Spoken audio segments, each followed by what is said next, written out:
अजीज दोस्तों, अस्सलाम वालेकुम, नमस्ते, सत श्री अकाल, जय जिनेंद्र, गुड आफ्टरनून। अजीज दोस्तों, सिंध पाकिस्तान का जो सूबा है, जो पाकिस्तान को पालता है, उसके और जो गेटवे ऑफ इंडिया हुआ करता था, इंडिया में मुस्लिम इन्वेजन का स्टार्ट सिंध से ही हुआ था। तो सिंध के हवाले से काफ़ी मेरे दोस्त और इसमें मुझे सवालात करते रहते हैं। सिंध में एक जो सबसे बड़ी माइग्रेशन जो पाकिस्तान से 1947 में इंडिया में हुई थी, एक तो पंजाब टू पंजाब हुई थी, लेकिन सिंध पूरे का पूरा पाकिस्तान में आया था। इसलिए सिंधी हिंदुओं के लिए वहाँ पे भारत में कोई सिंध नहीं था कि वो पंजाब की तरह ईस्ट पंजाब, वेस्ट पंजाब से ईस्ट पंजाब में ट्रांसफ़र हो गए। तो सिंधी अपरूटेड रहे भारत में। ठीक है, भारत में उनके साथ वो चीज़ नहीं हुई जो हम भारत से आने वाले मुसलमान हम जैसे लोगों के साथ हुआ। उनको भारत में एक अच्छा माहौल मिला, लेकिन बहरहाल वो कोई राजस्थान में चला गया, कोई गुजरात में चला गया, तो कोई महाराष्ट्र में, तो पूरे भारत में फैल गए वो। मुझे अक्सर सिंधी दोस्तों का भारत से या अमेरिका में और दूसरे मुल्कों में जो सिंधी रहते हैं, जो पाकिस्तान से माइग्रेट कर गए थे, वो अपना दर्द बताते हैं। मुझे दो दोस्तों का अभी दो तीन दोस्तों का मैसेज आया कि जिसके हवाले से उन्होंने मुझे पूछा है कि सिंध के हालात बताऊं। जैसे ये हमारे आदित भाई हैं, उन्होंने कहा था कि what are ground movements in Sindh to raise the awareness of the Sindhu Desh movement, will this ever get patronage from main political parties in Sindh? I want you to draw a parallel between the movement in Sindh to Bangladesh to comprehend if this will ever achieve any success. तो मैं आदित भाई के सवाल से शुरू करता हूँ जवाब देना कि देखें, बात दरअसल ये है कि ग्राउंड मूवमेंट तो सिंध में है। जैसे कल सिंध कल्चर डे मनाया गया और इसको सिंध में एक लिमिटेड लेवल पे मनाया गया, लेकिन वो ग्राउंड मूवमेंट ही है। अब जैसे इन्होंने प्रेस रिलीज़ दी है कि GA Sindh freedom movement central leadership ने ये प्रेस रिलीज़ दी है कि Karachi capital city of Sindhu Desh, हमने कल्चर डे मनाया, इसमें इलीगल माइग्रेंट सिंध में जो हैं और मिसिंग पर्सनस और बलूचिस्तान, और इसके ऊपर हमने आवाज़ उठाई, सिंधी अजरक हमने लोगों को पहनाई, सिंधी टोपी लोगों को पहनाई, वगैरह वगैरह। सिंध का जो आपने ग्राउंड लेवल पे बात की है ना, तो देखें, इसमें मेरे दूसरे एक हमारी दोस्त हैं शोभा जी, उनका भी एक उसमें आया है कि मैं ताकि दोनों का मैं एक साथ ही जवाब दे सकूं कि आपने जो वीडियो बनाई थी आरिफ भाई, जिसमें सिंध का भारत के साथ मिलना और उसके हवाले से, वो हमें बहुत अच्छी लगी। और बहुत इंडियनों को इसके बारे में ज़्यादा पता नहीं, तो हमें ज़रा आप डिटेल में इस पर बताइए कि सिंध में यंग हिंदू गर्ल्स जो हैं वो मिसिंग हो जाती हैं, उनका फोर्स कन्वर्जन होता है, तो क्या सिचुएशन है, और फिर तालिबान के टेक ओवर पाकिस्तान में है, इस हवाले से सिंध में माइनॉरिटीज़ का क्या हो रहा है, क्या अफ़गानिस्तान में जैसे औरतों का है वैसे ही सिंध में हो जाएगा। और इसके अलावा ये है कि हमें ज़रा डिटेल में इंफॉर्मेशन चाहिए कि what do you think should be strategy of for Sindh Hindus now. We are concerned how badly the Hindus and other minorities are treated in Sindh now. Do you know a way we can establish an NGO monitored by UN and involve US State Department to help the Sindhi Hindus? देखें, बात दरअसल ये है कि 1947 में पाकिस्तान बनने तक movement अलग थी। उस मूवमेंट को सारा चला रहे थे बंगाली, और भारत के वो प्रोविंसेस जो कि पाकिस्तान में नहीं आए, वहाँ के मुसलमान, यूपी, सीपी, बिहार, महाराष्ट्र, गुजरात, राजस्थान, इधर के मुसलमान, ये सारी मूवमेंट चला रहे थे। अब पाकिस्तान बनने के बाद पाकिस्तान टेक ओवर कर लिया उन लोगों ने जिनका पाकिस्तान बनाने में कोई किरदार नहीं था, शुरू के 2-3 सालों में ही। और सिंध का मामला ये रहा कि सिंध का टोटल कंट्रोल जो था ना वो दो कम्युनिटी पे था। या तो था फ्यूडल लॉर्ड्स, मुसलमान फ्यूडल लॉर्ड्स जो बड़े बड़े जागीरदार थे और उनके गांव गोठ, एक एक के पास 100 गांव गोठ होते थे, 200 गांव गोठ होते थे, और उन गांव गोठों में कोई एजुकेशन नहीं, कोई बेसिक नेसेसिटीज़ नहीं, कोई इंफ्रास्ट्रक्चर नहीं, कोई चीज़ नहीं।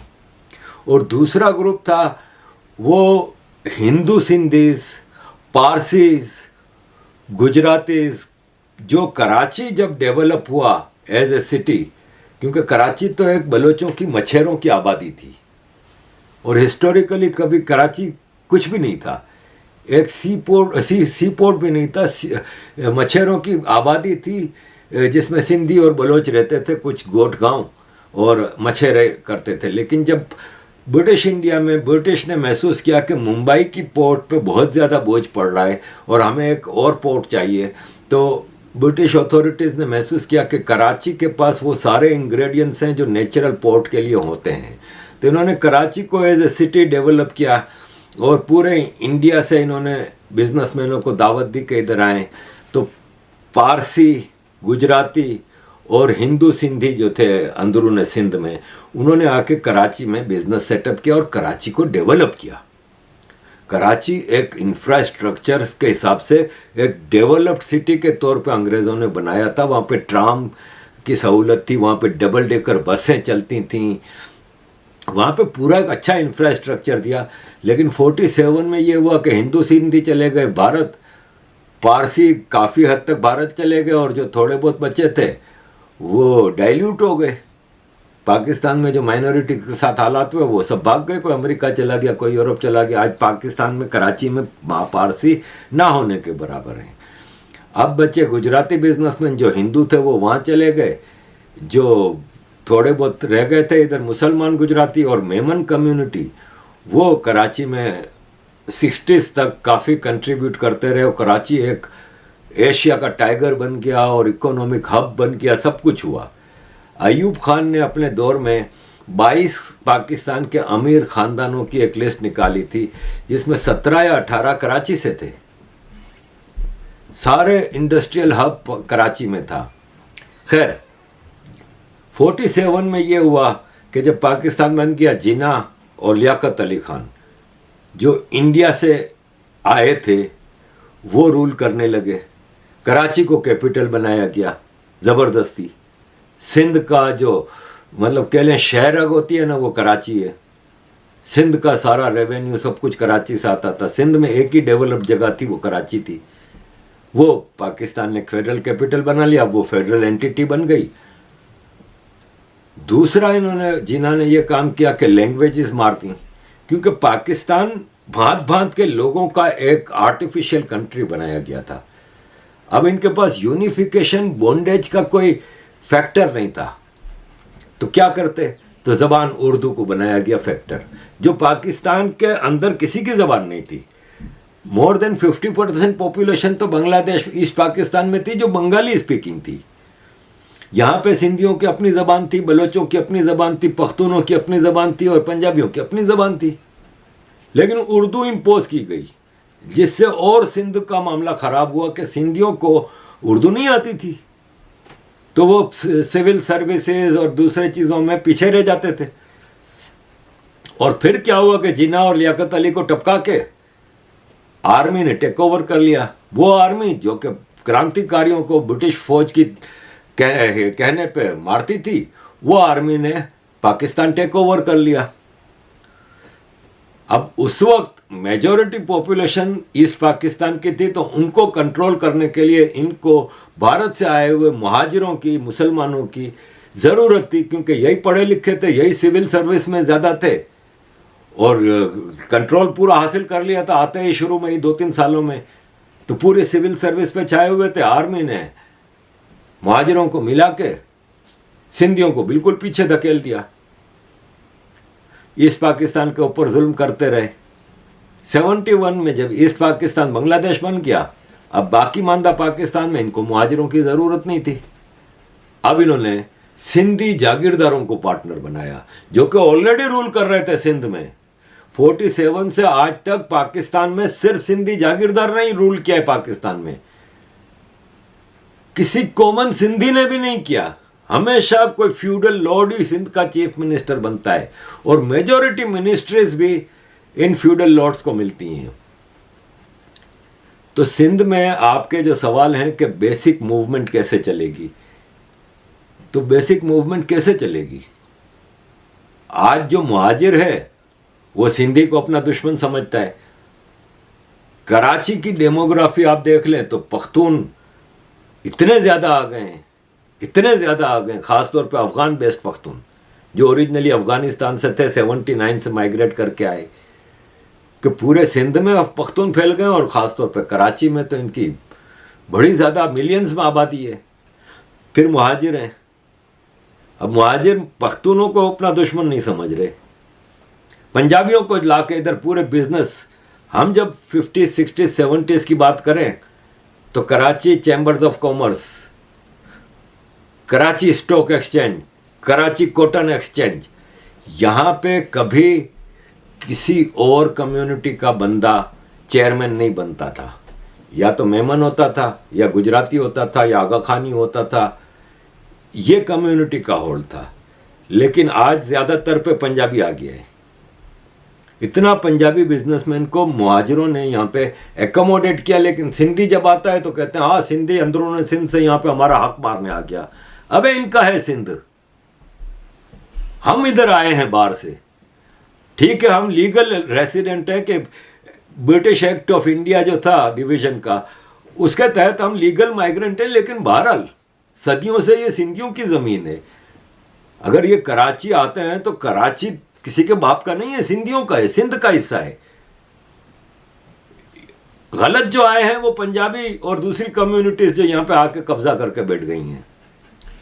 तो ये एक डिवीजन पाकिस्तान आर्मी ने क्रिएट करके रखी। सिंध में जब जुल्फ़िकार अली भुट्टो पाकिस्तान का प्राइम मिनिस्टर बना तो जुल्फ़िकार अली भुट्टो एक बहुत ही बदबूदार फ्यूडल लॉर्ड था। जुल्फ़िकार अली भुट्टो के अपने गांव गोठों में उस वक्त भी कोई राइट्स नहीं थे और आज भी नहीं है।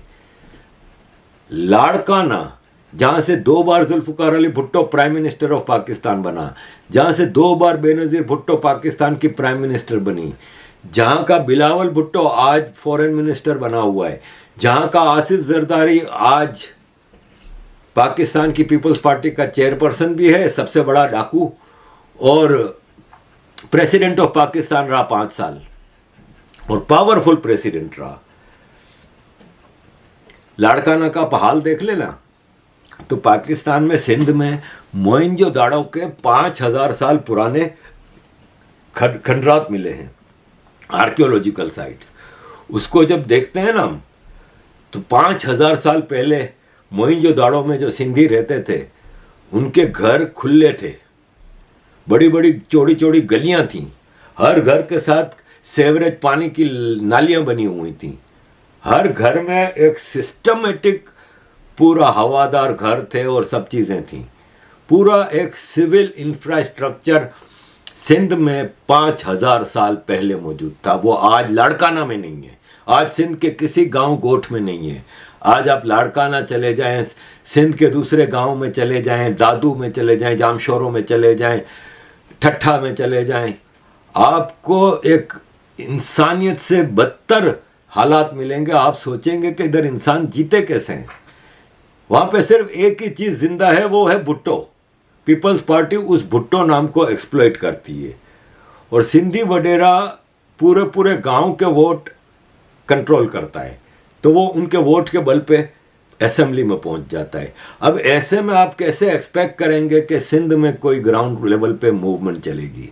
साईं GM सैयद, जिन्होंने जो कि फादर ऑफ सिंध हैं, जिन्होंने पाकिस्तान रेजोल्यूशन पेश किया था 1947 में सिंध असेंबली में और पास करवाया था एक वोट की उस पर, उनको फौरन एहसास हो गया कि ये तो गलत हुआ, क्योंकि 1940 का जो पाकिस्तान रेजोल्यूशन लाहौर में मुस्लिम लीग की उसमें पेश किया गया था, उसमें ना तो लफ्ज़ पाकिस्तान यूज़ हुआ था और उसमें ये कहा गया था कि इंडिया के नॉर्थ वेस्ट में जो मुस्लिम मेजॉरिटी एरिया हैं उनको इंडिपेंडेंट स्टेट्स बनाया जाए, यानी छोटे छोटे स्टेट्स बनाया जाए, सिंधु देश, बलोचिस्तान, KPK, इस तरह। लेकिन वो मैनिपुलेट करके जब 47 आया तो साईं जीएम सैयद को एहसास हो गया कि ये तो गलत डिवीजन हुई है, ये तो एक एक्सप्लोटेटिव आर्मी, उनके मुल्ला और इंडिया से आए हुए सिविल ब्यूरोक्रेसी मुसलमान, ये मिलके बाकी जो पाकिस्तान की जो ओरिजिनल नेशंस हैं बलोच सिंधी पख्तून, उनका डिस्क्रिमिनेशन करेंगे, उनका सब्जुगेशन होगा। उन्होंने पाकिस्तान ना खप्पे का एक मूवमेंट चलाई सिंधु देश की, और यूएन तक उनके डेलीगेशन जाने लगे, और वो सारी ज़िंदगी पाकिस्तान की जेलों में ही रहे। उनका इंतकाल भी पाकिस्तान के अंडर ड्यूरेस रहा, और वो पाकिस्तान के हिरासत में ही उनका इंतकाल हुआ। तो आज साईं जीएम सैयद की पॉलिटिक्स को लेके कुछ ग्रुप्स हैं, जीएस हिंद ग्रुप। अब एक मिसाल है, जीएस हिंद ग्रुप भी है ना, उसके भी कई ग्रुप बन गए, ये लोग आपस में भी नहीं मिल रहे। Jeay Sindh Qaumi movement, Jeay Sindh freedom movement, Jeay Sindh Shafi Burfat group, Jeay Sindh एक मिसाल है, जीएस हिंद फ्रीडम मूवमेंट है एक छोटा सा ग्रुप, उसके अपने कई ग्रुप बन गए। मैंने उनमें से एक का इंटरव्यू किया तो दूसरे ने मुझे फोन किया कि वो तो मेरा ग्रुप है, आपने उसको क्यों बुलाया इंटरव्यू के लिए। तो अब ऐसे में इतना डिवाइडेड, एक तो जो जनरल सिंधी पॉपुलेशन है ना, वो तो जागीरदारों के कब्जे में है, तो जागीरदारों की मर्जी के बगैर हिल नहीं सकते। आपको मैं गारंटी से बता रहा हूं कि सिंध के हर जागीरदार की अपनी प्राइवेट जेलें हैं। वहां का पुलिस थानेदार जो है वो जागीरदार की मर्जी के बगैर तो अपने थाने से बाहर पांव नहीं रख सकता। आपको मेडिवल फ्यूडल सिस्टम इस वक्त अगर कहीं मिलेगा तो वो सिंध में मिलेगा। कोई बेसिक राइट्स ही नहीं है, तो वो सिंधी क्या आजादी की मूवमेंट चलाएगा। अब ये जो छोटे छोटे ग्रुप हैं ये भी सब बाहर बैठ के चला रहे हैं ना भाई, अंदर तो उनके अपने छोटे छोटे, जैसे अब ये जीएस हिंद कल्चरल डे मनाया किया, जिसकी आपको अभी मैंने तस्वीरें दिखाई, मना लिया। अब 5-10 आदमी को आर्मी उठा भी ले जाएगी कि आपने इसमें क्यों जीएस सिंधु की बात, सिंधु देश की बात की, ये वो। तो दिस इज द सिचुएशन।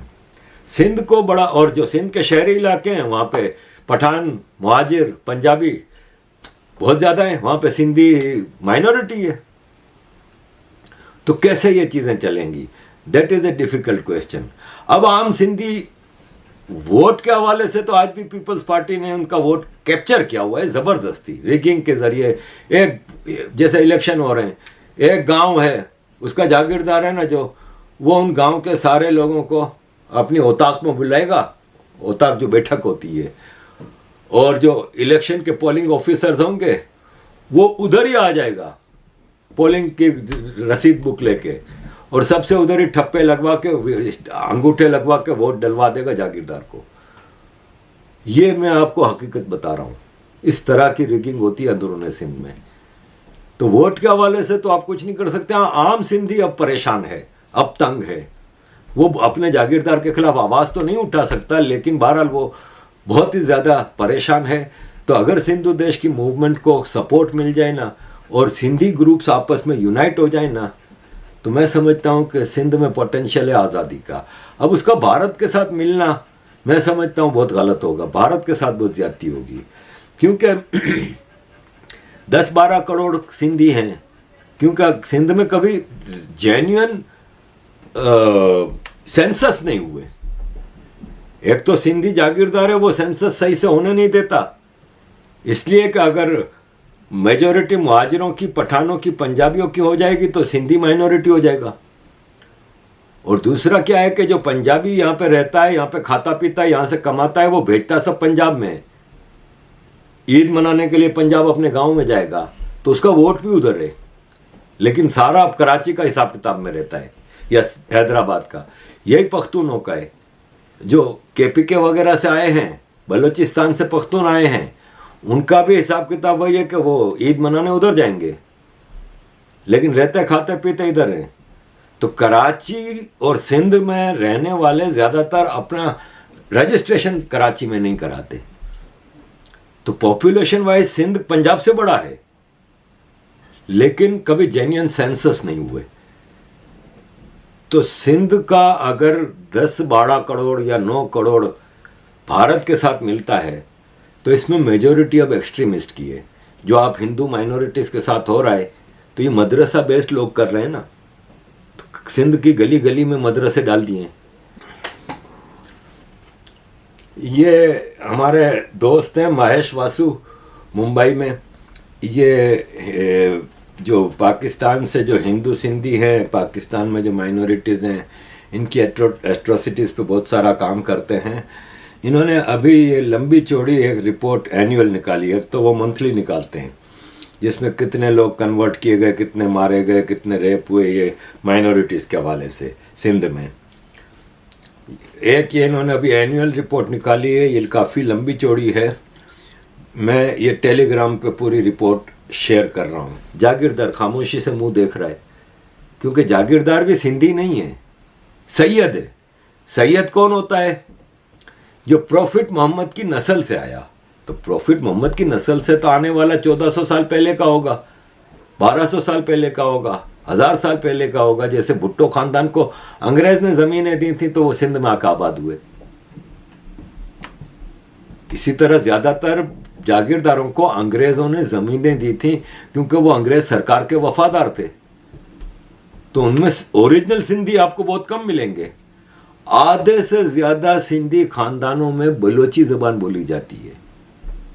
ये मक्सी, ये मंगी, ये जो बड़े बड़े कबीले हैं, जतोई, इवन जरदारी का कबीला बलोच कबीला है। इस तरह जो सैयद है वो कैसे सिंधी हो गया? प्रॉफिट मोहम्मद सिंधी थोड़ी थे जो उनकी नस्ल से आने वाला सिंधी हो गया। इस वक्त जो वजीर चीफ मिनिस्टर है सैयद मुराद अली शाह, सैयद खुर्शीद शाह, सैयद कायम अली शाह, ये सब सैयद हैं। तो ये तो अरब हुए, सिंधी ओरिजिनल तो हुए नहीं। ये एक्सप्लॉइट कर रहे हैं एक तो रिलीजन के नाम पे। तो आम सिंधी को इतना रेडिकलाइज करने की वो चल रही है कि भारत ऑलरेडी 15-20 करोड़ मुसलमान संभाले नहीं जाते, आप 8-10 करोड़ मुसलमान और लेके क्या करोगे? वो भी रेडिकलाइज्ड। तो बेहतर है कि सिंधु देश को भारत आज़ादी में सपोर्ट करे और फिर बांग्लादेश की तरह आज़ाद ना छोड़ दे। उसके साथ ट्रेड एग्रीमेंट्स रखे, सब कुछ रखे और उसके हालात पे नज़र रखे कि ये ना हो कि पंजाब उस वक्त जो अलग स्टेट होगी उसकी आईएसआई आर्मी, उसकी इंटेलिजेंस कहीं टेक ओवर ना कर ले सिंध के मामला। और सबसे ज़रूरी चीज़ होगी आपको यहाँ का जागीरदारी निज़ाम ख़त्म करना होगा। सिंध के वडेरों ने 1947 में सिंध असेंबली में पाकिस्तान रेजोल्यूशन को सपोर्ट इसलिए किया था कि इंडिया से फ्यूडल सिस्टम ख़त्म हो गया था। इंडिया ने फ्यूडल सिस्टम ख़त्म कर दिया था। ईस्ट पाकिस्तान में फ्यूडल सिस्टम नहीं था। ये अपना फ्यूडल सिस्टम बचाने के लिए बैठे थे। तो आज़ाद सिंधु देश भी आपके किसी काम का नहीं होगा अगर यही फ्यूडल सिस्टम होगा जो रिलीजन के नाम पे लोगों को रेडिकलाइज करेगा और बांध के रखेगा, उनके दिमाग को क्रिपल करके इनके दिमाग की खिड़कियां बिल्कुल ताले लगा के बंद रखेगा। आपके किसी काम का नहीं फिर वो सिंधु देश। तो बड़ा काम है सिंधु देश में। और आखिर में मैं शोभा जी के इस बात पे कि यूएन बेस्ड अगर कोई एनजीओ हो, अमेरिकन एड हो, कुछ नहीं हो सकता। मामूली मिसाल देता हूँ आपको। यूनेस्को जो यूनाइटेड नेशंस का एजुकेशन के हवाले से बॉडी है। मैं 90s की बात है, मैं यूएन में एक सेशन में बैठा था तो कैफेटेरिया में आया। तो कैफेटेरिया का बड़ा लंबे लंबे गोल टेबल होते हैं लेकिन बहुत बड़े बड़े होते हैं जिसमें 10-12 लोग बैठ सकते हैं। तो ब्रेक लेने के लिए सेशन से उठ के लोग कॉफ़ी लेके इधर आते थे, बैठते थे। उस ज़माने में उधर हम बैठ के सुट्टे भी मार सकते थे, सिगरेट भी पी सकते थे। तो मैं भी आया तो एक टेबल था, उसमें कुछ लोग बैठे हुए थे। मैंने उनसे कहा, मैं कहा खाली कुर्सी, बोला हाँ। मैं बैठ गया तो साथ में बराबर में खातून बैठी थी। तो बातचीत शुरू हुई। तो मैंने, कहती है कहाँ से आए हो? मैंने कहा जी मैं पाकिस्तान से हूँ, हमारे यहाँ आर्मी एट्रोसिटीज़ कर रही है और ये है वो है, इस्लामिक एक्सट्रीमिज़म को बढ़ावा दे रहे हैं ये वो। तो मैंने कहा आप? तो कहती है मैं यूनाइटेड नेशंस की एजुकेशन बॉडी से हूँ। तो उसको पता चला सिंध का। तो मुझे कहती है I have some interesting stories. मैंने कहा क्या? कहती है हमारे 500 स्कूल यूनाइटेड नेशंस के फंड से सिंध में चलते हैं। मैंने कहा अच्छा, कराची में? तो कहती है नहीं नहीं, सिंध में, अंदरूनी सिंध में, इंटीरियर गांव गोठों में। तो मैंने कहा कि अच्छा, तो वहाँ पे उसका कोई फ़ायदा है? तो कहती है नहीं, हंस रही थी। मैंने कहा क्या हुआ? तो कहती है वो सारे के सारे स्कूल, हमने अभी इंक्वायरी कराई तो वो सारे के सारे स्कूल ऑन पेपर हैं खाली, उसकी फंडिंग जा रही है। हर स्कूल में एक मिसाल है, किसी में 5 टीचर हैं, किसी में 10 टीचर हैं, उनकी सैलरीज जा रही हैं। हर स्टूडेंट को भी उसमें कुछ पैसा मिलता है यूनिफॉर्म के लिए, किताबों के लिए, वो पैसे जा रहे हैं, लेकिन स्कूल सिर्फ ऑन पेपर हैं। तो मैंने कहा फिर कहाँ जाते हैं वो पैसे?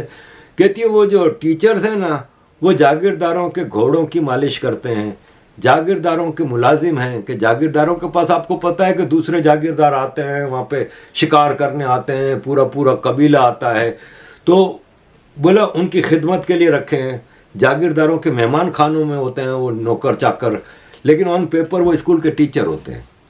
उनकी सैलरी जागीरदार ले लेता है, और उनको तो वहाँ पे सिंध में सैलरी भी नहीं मिलती। और बच्चे तो बच्चे कहती है कोई भी नहीं, बच्चों की भी जो किताबों के पैसे, यूनिफॉर्म के पैसे जागीरदार ले जाता है। ये मुझे यूनाइटेड नेशंस की ऑफिसर बता रही थी। ऐसे में आप वहाँ पे एनजीओ बना के क्या करोगे? मतलब आपको इतना बड़ा सिंध है, 10-12 करोड़ के सिंध में एक एनजीओ आप बना के, 4 आदमी का एनजीओ, कैसे वहाँ पे नज़र रखेगा चीज़ों पे? हज़ारों मदरसे हैं, हज़ारों, जिसमें सुबह शाम एक्सट्रीमिज्म की तालीम दी जाती है। कैसे आप कंट्रोल करोगे?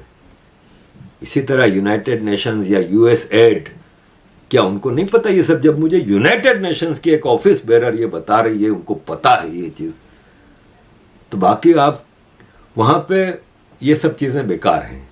तो मैं समझता हूँ सिंध का case is very hopeless. Balochistan की और केपीके के मामला ज़्यादा अच्छे हैं आज़ादी के लिहाज से, और सिंध को आज़ादी उसी वक्त मिलेगी जब बलूचिस्तान और केपीके का मसला हल होगा। पंजाब की कोशिश होगी कि वो बलूचिस्तान केपीके अगर अलग भी हो जाए तो सिंध को वो कंट्रोल में रखे अपने जागीरदारों के ज़रिए, सिंधी जागीरदारों के ज़रिए, क्योंकि सिंध है पाकिस्तान की लाइफलाइन, कराची, क्योंकि यहीं से सारा पैसा आ रहा है, ट्रेड सारी यहाँ से होती है, इंडस्ट्रीज सारी यहाँ पे है, international port, international sea port, international airports, international trade transit, सब कुछ इधर से। तो पंजाब की पूरी कोशिश होगी कि उन हालात में भी अगर बलूचिस्तान और केपीके अलग भी हो जाएं, वो सिंध को जागीरदारों, क्योंकि जागीरदारों को भी पता है कि आज़ादी के बाद हमें अपनी जागीरदारी कायम रखने में बहुत डिफ़िकल्टी होगी, तो वो भी कोशिश करेगा कि हम पंजाब के साथ मिलकर एक्सप्लॉयटेशन का पूरा सिलसिला जारी रहे और सिंध आज़ाद ना हो। तो सिंध का मामला मैं जेन्युइनली आपके सामने रख रहा हूँ बगैर किसी लगी लिपटी के। ये है सिंध की सिचुएशन। इसमें यह है कि बहुत ही आगे बढ़ के हमें चीज़ें करनी है। कुछ ऑनेस्ट सिंधी हैं जो कोशिश कर रहे हैं कि सिंध का मसला हल हो। मैं वर्ल्ड सिंध कांग्रेस वालों के साथ बहुत क्लोजली अटैच्ड हूँ। शफ़ी बरफत साहब के साथ में राब्ते में हूँ। जी सिंध फ्रीडम मूवमेंट के ज़फ़र सैतो हैं अमेरिका में, यहाँ पे सोहेल अबड़ो साहब हैं दुबई में, इन सब से मैं कांटेक्ट में हूँ। ये लोग जेन्युइनली कोशिश कर रहे हैं, इनको पता भी है कि सिंध के जेन्युइन मसले क्या हैं, लेकिन बहरहाल it's a lot things to do for Sindh. Hopefully I have come with something on Sindh जो कि आपको चीज़ों को आसानी से समझने में मदद करेगा। थैंक यू वेरी मच अजीज़ दोस्तों for all your support. Keep supporting. जय हिंद।